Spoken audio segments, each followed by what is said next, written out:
Ah yes, zombies. Zombies have been a staple in video games almost since the beginning with games like Ghosts and Goblins. There was also the SNES classic Zombies Ate My Neighbor. Fast forward a little bit to the PlayStation 1, there was Resident Evil, and so on. Zombies will always have a place in the video game world. Especially now, there seems to be some kind of zombie craze. There's The Walking Dead, Left 4 Dead, Dead Island, dead. Everywhere you look, dead. Well, I'd like to think that the next couple of games contributed to this recent zombie craze. In 2008, Treyarch had to follow the wildly successful COD4 Modern Warfare. On June 23, 2008, Call of Duty World at War was announced.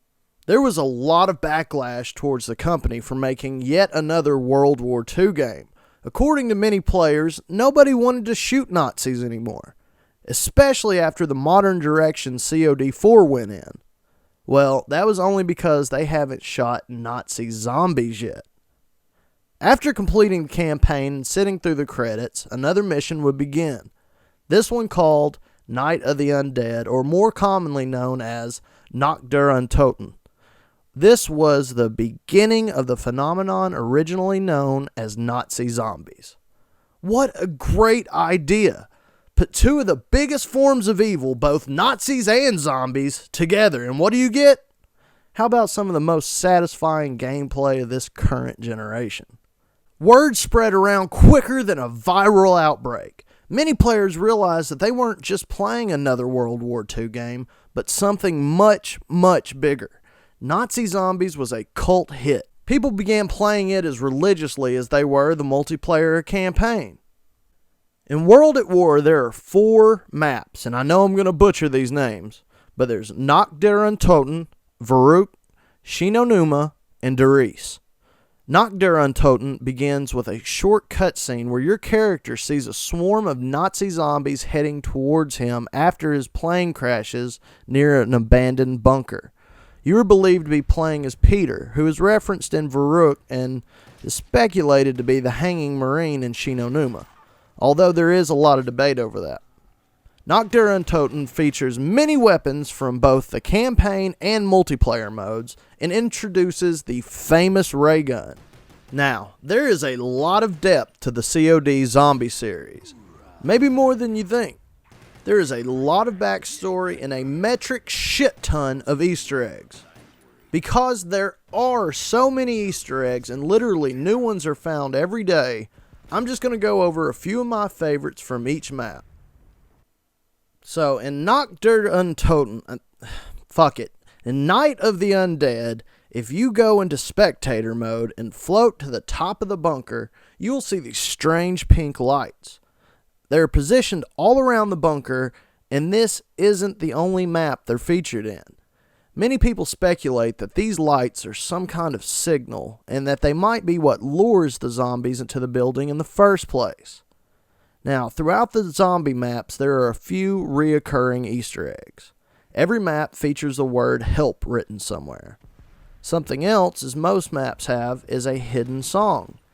In Nacht der Untoten, or Night of the Undead, what the fuck ever, if you shoot out all the barrels, in some cases just most of the barrels, you will get the Easter egg song. Zombie maps also feature a number of radios.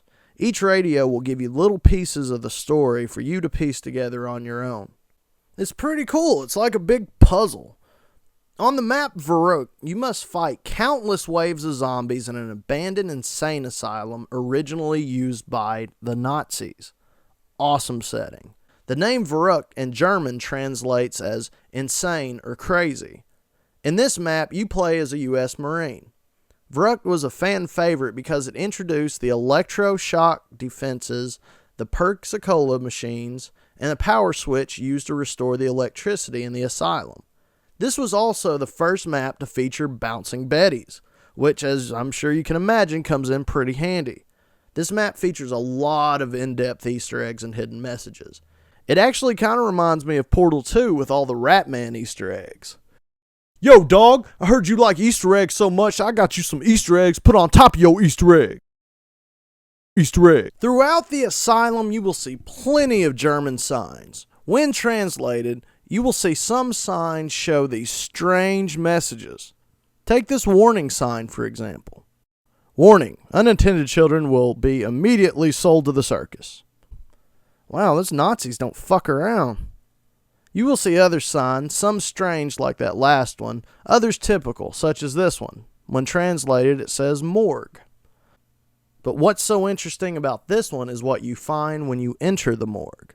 Upon entering, and I don't know exactly what triggers it, but you can hear faint cries of what sounds like a little girl.